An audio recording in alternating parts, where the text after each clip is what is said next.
Hello student, पिछली previous video में मैंने यही डिस्कस किया था कि डिजाइन ऑफ स्टील स्ट्रक्चर में फर्स्ट चैप्टर स्टार्ट किए थे, basic concept of design of steel structures. ठीक है, उसमें मैंने कुछ थ्योरी पर स्टील के बारे में बस बेसिक से इंट्रोडक्शन मैंने दिया था।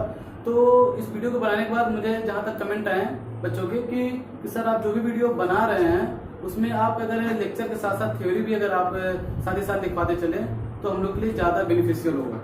तो इस बात को ध्यान में रखते हुए मैंने यही सोचा कि जो भी फर्स्ट वीडियो में क्या करूंगा कि पहले किस टॉपिक को डिस्कस कर दूंगा, थ्योरी पार्ट को डिस्कस कर दूंगा। उसके बाद क्या करेंगे हम कि उस थ्योरी को नेक्स्ट वीडियो में पहले हम नोट्स पहले पूरा समझा देंगे। इससे क्या होगा, आपका रिवीजन भी हो जाएगा, उसके साथ साथ आप नोट्स भी उसको आसानी से बना देंगे। इसके बाद हम नेक्स्ट फिर आगे के टॉपिक को हम कंटिन्यू करेंगे। तो ठीक है, मैंने प्रीवियस वीडियो में मैंने आपको स्टील के बारे में बेसिक नॉलेज आपको दिया था। ठीक है, और उसके साथ साथ मैं अब स्टार्ट करने चल रहा हूँ उसका सिलेबस क्या। पहले आप बेसिक से शुरू से हम लोग बात करेंगे, बेसिक से लेकर हाई लेवल तक चलेंगे। यह video SSC JEE plus diploma में जो स्टूडेंट 6 सेमेस्टर में है उनके लिए मोस्ट बेनिफिशियल है। ठीक है, तो ठीक है, हम बताते हैं सिलेबस क्या क्या है, कौन कौन टॉपिक को हम पूरा कंप्लीट डिस्कस करेंगे इन दिस वीडियो में। इन पूरे सीजन में जो भी जब तक कि डिजाइन ऑफ खत्म नहीं होता तब तक हम चलेंगे, साथ ही साथ हम लोग को साथ रहेगा। ठीक है, सिलेबस में पहला चैप्टर आपका basic concept of design of steel structures, पहला जो कि हमने स्टार्ट भी कर दिया है। फिर सेकंड चैप्टर है कनेक्शन। कनेक्शन हमारे 3 तरह का होता है, riveted connection, welded connection and bolted connection. Riveted connection further 2 भागों में क्लासिफाइड किया गया। पहला होता है डायरेक्ट कनेक्शन, दूसरा होता है एक्सेंट्रिक कनेक्शन। इसी प्रकार वेल्डेड कनेक्शन को भी 2 भागों में क्लासिफाइड किया गया है, direct connection and eccentric connection.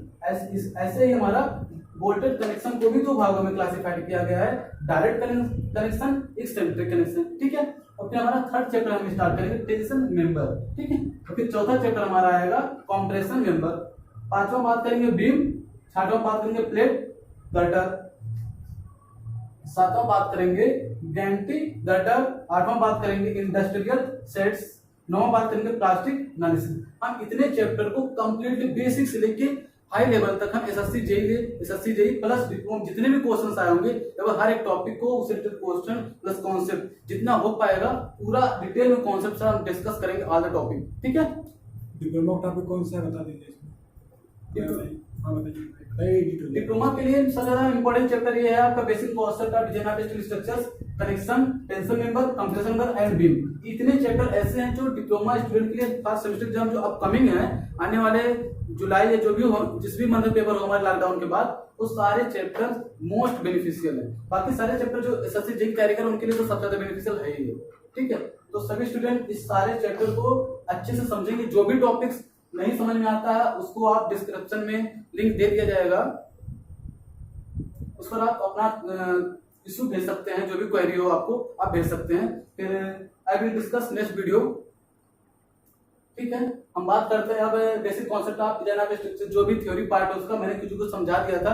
अब हम basic concept of design of steel structures का थ्योरी पार्ट हम कवर करेंगे और उसको पहले समझाएंगे, उसके बाद देन हम आगे फर्दर अपना लेक्चर आगे प्रोसीड करेंगे। ठीक, वीडियो में यही बताया था कि basic concept of design of steel structures में इंट्रोडक्शन टॉपिक में स्टील के बारे में डिस्कस किया था। मैंने बताया था steel is an alloy of iron and carbon.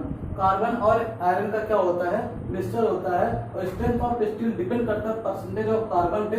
अगर हम कार्बन का कंटेंट जैसे से इंक्रीज करेंगे जैसे से क्या होगा, उसके yield strength of steel increase करेगी, ब्रिटलनेस बढ़ेगा, डक्टिलिटी तुम्हारी घटेगी, हार्डनेस क्या होगा इंक्रीज करेगा, और टेंसाइल स्ट्रेंथ ऑफ स्टील क्या होगा इंक्रीज करेगा। बात यहाँ तक भी किया गया था कि स्टील बनता कैसे। हमेशा मैंने ये भी बताया था स्टील जो बनता है पिग आयरन या फिर कास्ट आयरन में हम कार्बन के कंटेंट को मिला के बना सकते हैं। और रॉट आयरन, क्योंकि हमारा जो रॉट आयरन होता है वो टेरियस होता है, बहुत ही कठिनाई से प्राप्त होता है, इसलिए हम जब भी हम स्टील बनाते हैं उसके अंदर हम कास्ट आयरन का यूज ना करके पिग आयरन का यूज करते हैं। ठीक है, हम करते हैं क्या, पिग आयरन को उठाते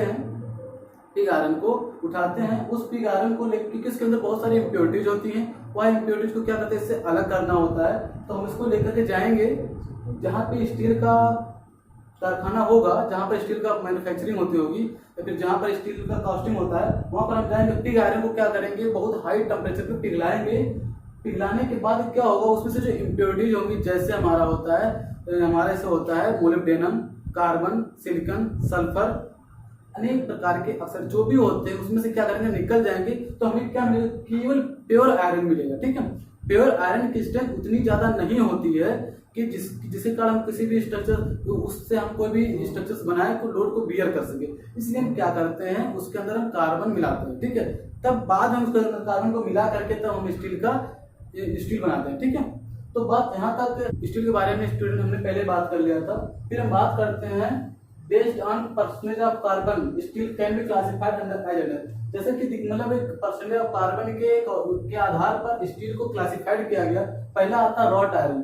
रॉट आयरन क्या होता है, it is almost pure iron. ये हमारा प्योर आयरन प्राप्त कैसे होता है, तो पहली बात हमारा होता है पिग आयरन, जो कि हमारा अयस्क से प्राप्त होता है, अयस्क से प्राप्त होता है, ओर से प्राप्त होता है। जबकि पिग आयरन क्या होता है, ये क्रूड होता है क्योंकि उसके अंदर अशुद्धि होती है, उसके साथ साथ इम्प्योर फॉर्म में इम्प्योर आयरन होता है। पहली बात ये, ठीक है। इसको हम करेंगे क्या, इसको और भी पिघलाएंगे, पर इसके अंदर इम्प्योरिटीज को जब और भी निकालने के बाद जब उसके अंदर और भी इम्प्योरिटीज की मात्रा कम हो जाती है तब हमको प्राप्त होता है रॉट आयरन।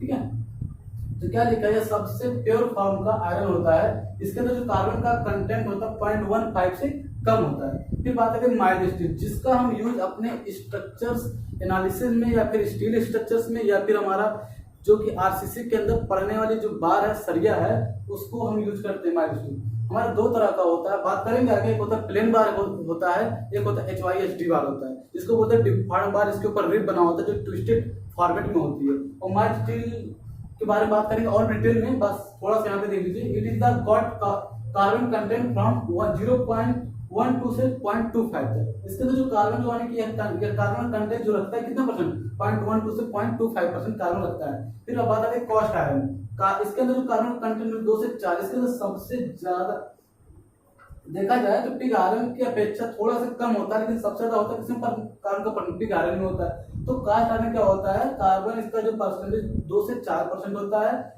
या ब्रिटल नेचर का होता है, ये ब्रिटल नेचर का होता है। ठीक है, it is form by melting pig iron with coal and limestone. इसको प्राप्त कैसे करते हैं, पिग आयरन को जो हमारा डायरेक्टली जो भी हमारा ओर से हमें जो प्राप्त होगा पिग आयरन, क्या करेंगे, उसके अंदर भी इम्प्योरिटीज होती है, उसको क्या करेंगे, उस पिग आयरन को उठाएंगे कोयले के साथ और लाइमस्टोन के साथ मिला करके क्या करेंगे, उसको जला देंगे। इससे क्या होगा, कम टेम्परेचर पर ही हमारा ये क्या होगा, पिग आयरन जल्दी से पिघल जाएगा और पिघलने के बाद जो इम्प्योरिटीज होंगी उससे अलग हो जाएंगी और सिर्फ हमारा बचेगा क्या, कॉस्ट आयरन। ठीक है, फिर कॉस्ट आयरन को हम पिघला करके फर्दर रॉट आयरन बनाते हैं। ठीक है, उसके अंदर भी हम और भी इम्प्योरिटीज हटा करके हम स्टील बनाते हैं। फिर आगे का प्रोसेस पता चलेगा धीरे धीरे करके। तो हमारा ये तो समझ में आ गया होगा। पिग आयरन की बात करें, या it is the crude and impure iron. क्या होता है, सबसे पहले क्या होता है, इट इज द क्रूड होता है, ठीक है, इम्प्योर होता है। ठीक, एक्सट्रैक्टेड फ्रॉम आयरन ओर, प्राप्त कहां से होता है, आयरन ओर से। ठीक है, लोहे के अयस्क से इसको हम प्राप्त करते हैं। ठीक है, इट हैज ग्रेट कार्बन, यानी कि जो हमारा कार्बन का जो कंटेंट इसके अंदर जो पाया जाता है 3.5 to 4.5% कार्बन का कंटेंट होता है। ठीक, और सबसे ज्यादा देखा जाएगा wrought iron is the purest form, सबसे ज्यादा जो शुद्ध हमारा आयरन होता है हमारा रॉट आयरन होता है। लेकिन क्योंकि इसको इसलिए हम स्टील बनाने में यूज नहीं करते, क्योंकि यहाँ पे लिखा है it's manufacturing process is tedious, सबसे ज्यादा कठिनाई पूर्वक इस रॉट आयरन को प्राप्त किया जाता है। उसको प्राप्त करना इतना आसान नहीं है, बहुत सारे स्टेप्स को फॉलो करना पड़ता है।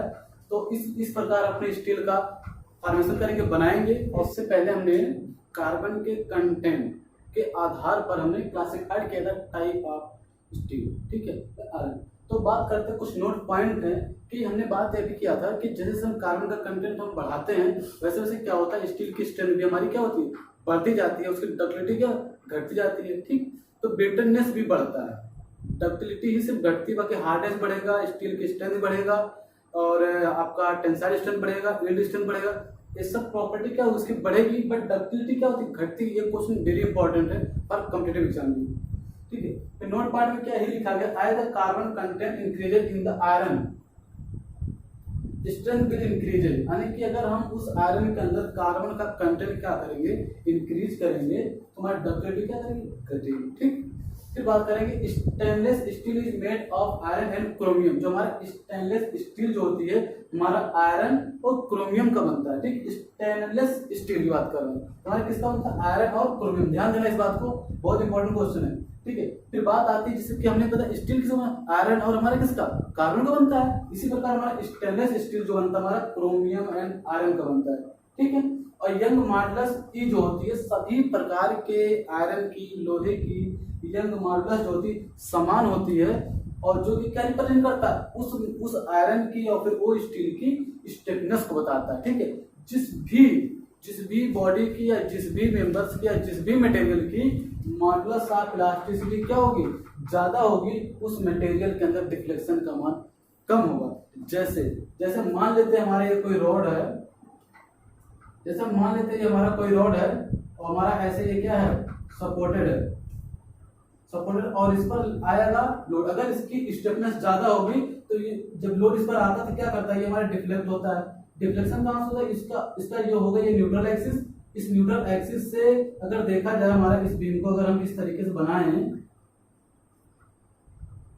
तो इसकी भी न्यूट्रल एक्सिस यहां से जाएगी। इन दोनों के बीच की जो वर्टिकल डिस्टेंस होता है उसको बोलते हैं डिफ्लेक्शन। तो जिस भी बॉडी की या फिर अगर मान लीजिए हमारे एक बीम जो हमारा किसका बना है, स्टील का बना है, तो हमारे क्या होगा, जब इस पर हमारे पी लोड आएगा तो पी लोड की आने की वजह से इसके अंदर डिफ्लेक्शन होगा, और जब ये डिफ्लेक्शन होगा अगर इसकी स्टिफनेस ज्यादा है तो ये डिफ्लेक्शन का जो मान होगा कम होगा, ठीक है। तो यही बात इसमें बताना चाह रहा है कि अगर किसी भी मेंबर्स की या फिर स्टील की या फिर जिस भी मटेरियल की बात की जाए उसका अगर यंग मॉडुलस ज्यादा होगा तो उसके अंदर डिफ्लेक्शन का मान कम होगा, और सभी प्रकार के आयरन और फिर स्टील बार्स की जितने भी स्टील बार होते हैं सबका जो मॉडुलस ऑफ इलास्टिसिटी या फिर यंग मॉडुलस जिसको बोलते हैं सबका समान होता है, वो वेरी नहीं करता।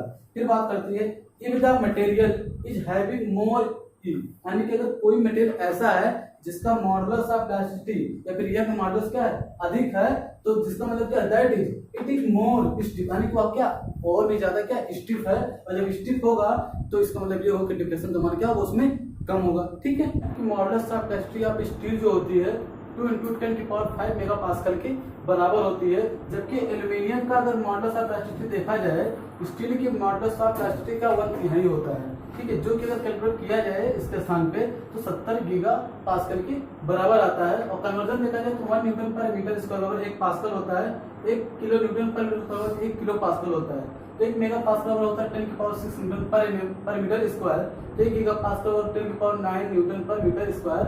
तो ये चीज आप याद रखिएगा क्योंकि कन्वर्जन में स्टूडेंट को सबसे ज्यादा प्रॉब्लम इसी जगहों पर होती है। 1 न्यूटन पर एम स्क्वायर बराबर 1 मेगापास्कल के बराबर होता है। फिर बात करते हैं स्टील की जो मॉडुलस ऑफ इलास्टिसिटी जो होती है 200 गीगापास्कल के बराबर होती है, ठीक, और एल्यूमिनियम कितनी होती है 70 गीगापास्कल बराबर होती है। यही कारण है क्या, यही कारण, क्योंकि अब देखा जाए अगर elasticity of modulus of elasticity of steel क्या है इतना ज्यादा है, कितना है 200 गीगापास्कल, जबकि एल्यूमिनियम कितना 70 गीगापास्कल। इसका मतलब ये होगा इसकी स्टिफनेस ज्यादा है और इसकी स्टिफनेस का एल्यूमिनियम की कम है। तो अगर लिखे अगर यहाँ पे देखें तो स्टिफनेस ऑफ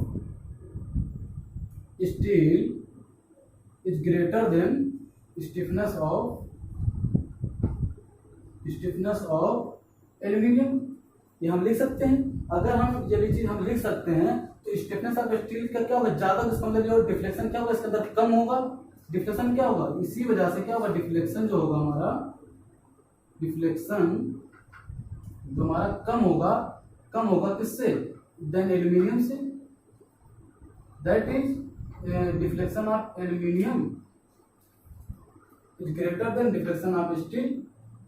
अगर हम स्टील का बीम बनाएं और एक हमारा एल्यूमिनियम का बीम बनाएं तो अगर उस पर दोनों पर सेम लोड आ रहा है तो देखेंगे क्या हम होगा क्या, डिफ्लेक्शन का मान एल्यूमिनियम के अंदर ज्यादा आएगा, स्टील के अंदर कम आएगा। क्यों कम आएगा, क्योंकि इसका जो स्टिफनेस होता है एल्यूमिनियम का स्टील के अपेक्षाकृत कम होता है। यही कारण हम एल्यूमिनियम का बीम नहीं बनाते, वो बहुत कम यूज करते हैं। और एल्यूमिनियम वैसे भी देखा जाए तो स्टील के अपेक्षा ज्यादा हमारा कॉस्टली होता है, महंगा पड़ता है एल्यूमिनियम, इस वजह से यूज नहीं करते, ठीक है फ्रेंड। मैंने जहाँ तक कोशिश किया हर एक टॉपिक को बताने का, और उम्मीद आशा करता हूँ सबको समझ में आया होगा। हम नेक्स्ट डे यानी कि अगले वीडियो में हम बात करेंगे प्रॉपर्टी ऑफ ए मटेरियल, जैसे कि स्टील की कितनी सारी हमारी प्रॉपर्टी होती है, प्लास्टिसिटी होती है, डक्टिलिटी होती है, मेलाबिलिटी होती है, टेनासिटी होती है, हार्डनेस होती है, इसके अलावा आपका होता है क्या इलास्टिसिटी होती है, प्लास्टिसिटी होती है, ब्रिटलनेस होती है। हम सारी प्रॉपर्टी को एक एक करके बात करेंगे। जितनी प्रॉपर्टी होती है किसकी, स्टील की या फिर मटेरियल की, इन सभी मटेरियल की प्रॉपर्टी को हम एक एक करके पोस्टमार्टम